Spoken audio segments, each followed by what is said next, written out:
当你行驶在路上，看到一块女儿国的路牌，是否会有一种误入《西游记》中的不真实感？女儿国里的到底是什么神仙生活？只谈恋爱不结婚，生完孩子女方养，没有婆媳矛盾，没有彩礼，没有养家糊口的压力。上世纪80年代之前，他们在一眼望不到头的大山中，过着几乎与世隔绝的生活。今天要到达女儿国，依旧要冲破大山的阻隔。最好的方式是自驾。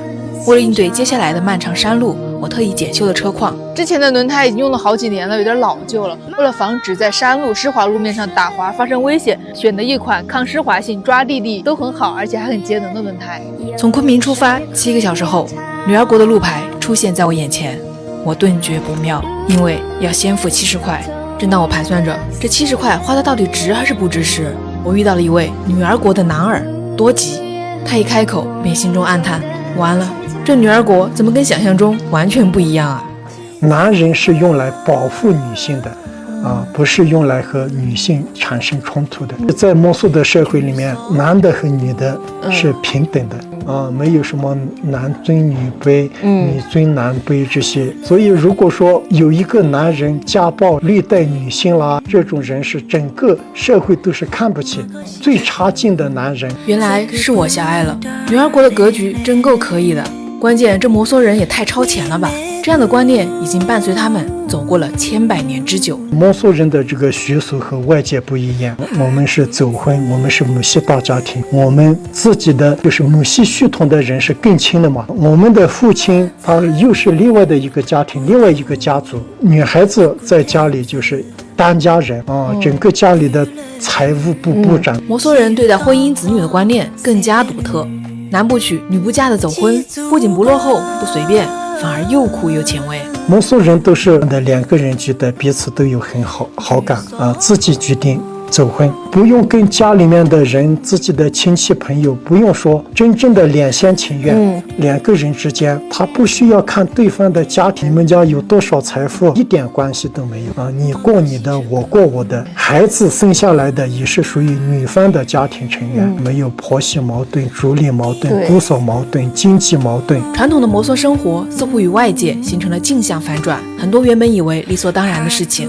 在摩梭人这里就会完全不同。那男方需要去抚养孩子吗？花钱吗？摩梭人的这种就是不需要去特意的照顾自己的亲生儿子和自己的爱人。2个人2个家，男方到女方家里去，你是一个客人，你没有权利去管自己的亲生孩子，你的孩子是由他的舅舅来管。你在人家家里面指手画脚是人家不开心的。所以你要有自己的边界。我被一句边界莫名戳中笑点。在这里，父亲简直就是那个最熟悉的陌生人。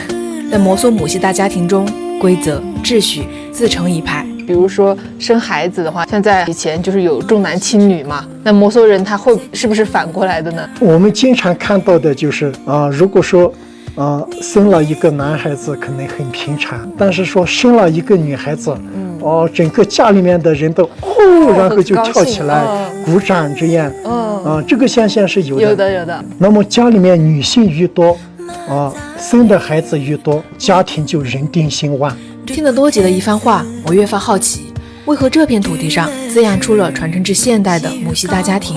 我继续行驶在环泸沽湖的路上。其实泸沽湖现在呢，沿湖的主路都已经修得非常不错了，但是呢，弯道就是特别多，而且很多呢都是带着比较大的那种坡度的。走在这种崎岖的山路上，你才能直观的感受到什么是抓地力，过弯、山路、湿路都不打滑，这才是安全感。最近泸沽湖降温了，下了一场10年难遇的大雪。这泸沽湖周边的路本来就很难走，今天一上午的时间就有几辆车发生了擦挂，也有车直接冲出了路面。我经常开车走山路、走越野路段，如果说轮胎的抓地力、制动性能不够，遇上雨雪天就容易出事。这次我选择的赛伦液体黄金轮胎，比我以前的胎坚硬得多，开长途舒适度也提升很多，油耗更低。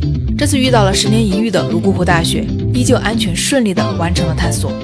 原生态的摩梭人村落散落在蜿蜒山路深处，深入村庄方能感受到那一份未经浸染的质朴。千百年来，大山的阻隔下，较为封闭的自然环境使摩梭人特殊的母系氏族生活形态不被外界打扰地保留了下来。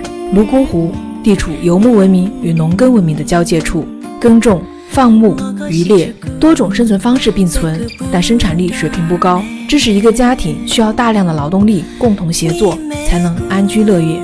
走婚、母系大家庭与这片土地紧紧连接在一起。这种婚姻非常开放，自由包容，反而两个人之间的情感可以维系很久。这种家是世界上最稳固的家，和睦、团结、温暖，永远和自己的妈妈、舅舅生活在一起，非常温馨永远也崩塌不了。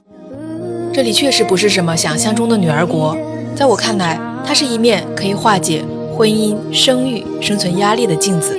摩梭传统的生活也许会被商业化的现代生活所改变，但只要拥有平和、包容、尊重，我们都能成为镜子中的摩梭人。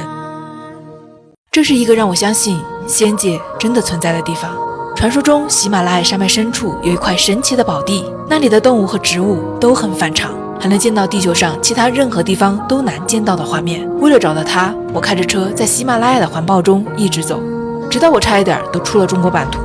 唯一一个没有与中国建交的邻国不丹就在雪山的那个方向。我现在就在中国与不丹边境上的一座寺庙里面。闯入这片宝地，我最先看到的是狗熊出没，注意安全。几乎每走几步路就能看到这样的提示牌，动物出没，注意安全。就你谁能想到这是一个寺庙里面啊，将狗熊这个动物标注的这么明确，应该是说狗熊在这个寺庙里面出现的概率应该还是挺高，有点全身毛孔都张开的感觉啊。这座名叫卡九寺的寺庙非常符合我对神奇宝地的想象。卡九寺呢，它的全称是卡九吉祥隐修院。隐修二字我觉得特别的传神。微信地图上看，这里可是真正的悬崖，和武侠小说中高人避世隐修之地简直一模一样。在寺庙外走着，我终于亲眼看到了传说中很反常的动物。 Hello， 你好啊，满脸的新奇。好呆呀，小小的脸上写满了大大的问号。请你把嘴里的草吃完吧，倒没有必要这么好奇的看着我了。看看镜头好吗？咦，好的，不错。拜托你们都有点边界感好吗？难道你们不知道自己是和大熊猫同等级的国家一级保护动物吗？在寺庙里随意溜达的悠闲模样，和我四目相对时清澈呆萌的神情，哪里像百科中说的警觉机敏，简直就是不知人间险恶的小绵羊啊！可以跟他们的距离非常近啊，一起自拍一张都没有问题啊。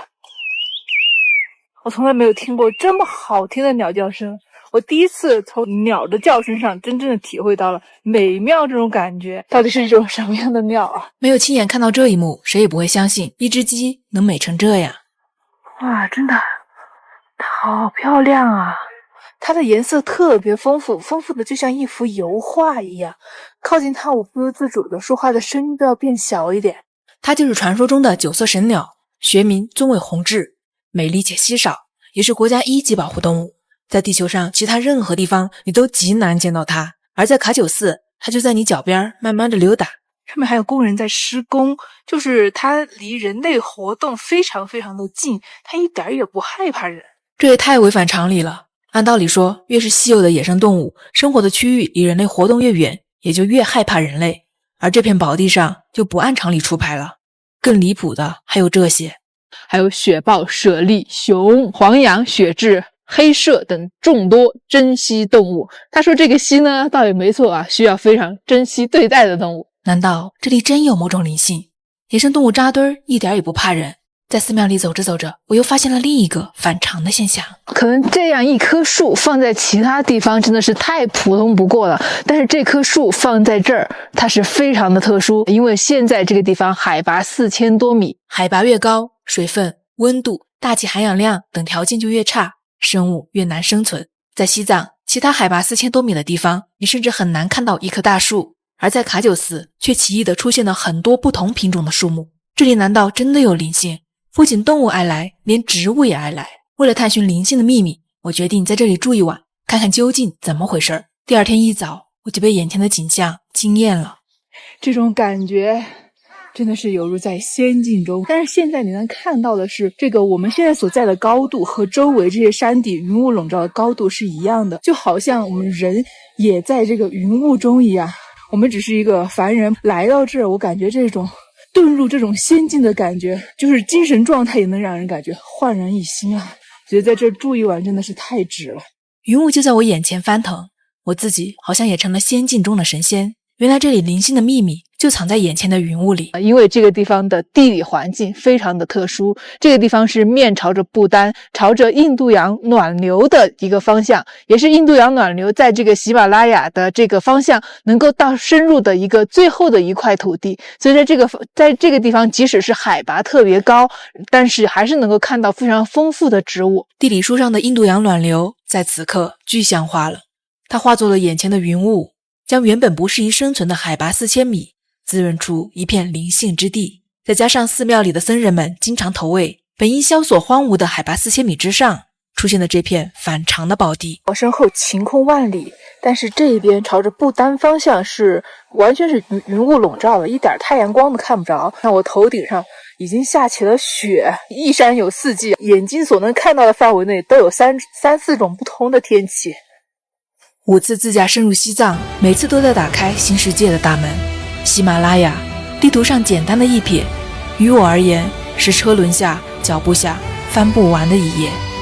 不仅仅是万里蓝天的辽阔，雪山遍布的磅礴，还有无数篇人与自然的神奇赞歌。